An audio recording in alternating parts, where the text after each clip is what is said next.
ஆண்டவராகிய இயேசு கிறிஸ்துவின் இனிய நாம் மைப்படுவதாக இந்த நாளில் உங்கள் யாவரையும் பார்ப்பதில் மிகுந்த சந்தோஷம். 1ஆம் சங்கீதம் எல்லாருக்கும் ரொம்ப பழக்கப்பட்ட ஒரு சங்கீதம். அதில் இருந்து ஒரு சத்தியத்தை ஏசப்பா சொல்லிக் கொடுக்க விரும்புகிறார். 2ஆம் வசனம் பாருங்கள், கர்த்தருடைய வேதத்தில் பிரியமாய் இருந்து இரவும் பகலும் அவருடைய வேதத்தில் தியானமாக இருக்கிற மனுஷன் பாக்கியவான்.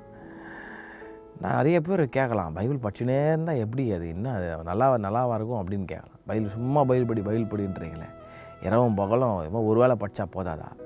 இந்த வசனத்தினுடைய அடுத்த வசனம் பாருங்கள், இரவும் பகலும் தியானிக்கிற மனுஷனுடைய வாழ்க்கையில் என்ன ஆசீர்வாதம் இருக்கும்னா, அவன் நீர்க்கால்களின் ஓரமாய் நடப்பட்டு தன் காலத்தில் தன் கனியை தந்து இலையுதிராதிருக்கிற மரத்தை புலர்ப்பான். அவன் செய்வது எல்லாமே வாய்க்கும், அவன் போய் கையை வைக்கிறது எல்லாம் விளங்கும் தொலங்கும்னு கர்த்தர் சொல்கிறார்.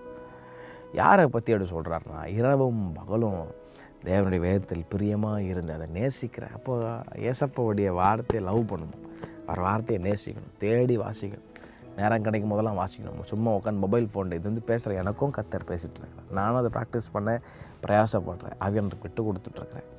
மொபைல் ஃபோனுக்கு அதிக நேரத்தை சும்மா கொஞ்சம் நேரம் யூஸ் பண்ணுவேன். அப்படி பண்ணிவிட்டு மீதி நேரம் ஆண்டோடைய வார்த்தையை தியானிக்கணும், ஆண்டோடைய வார்த்தையை படிக்கணும். பெரிய பிரயோஜனமான காரியங்களை பைபிள் மெசேஜஸ் கேட்கலாம்.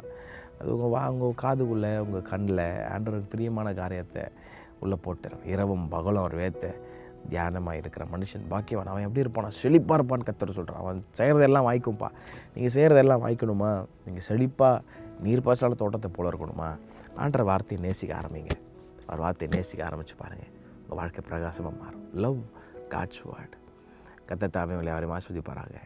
ஆமென்.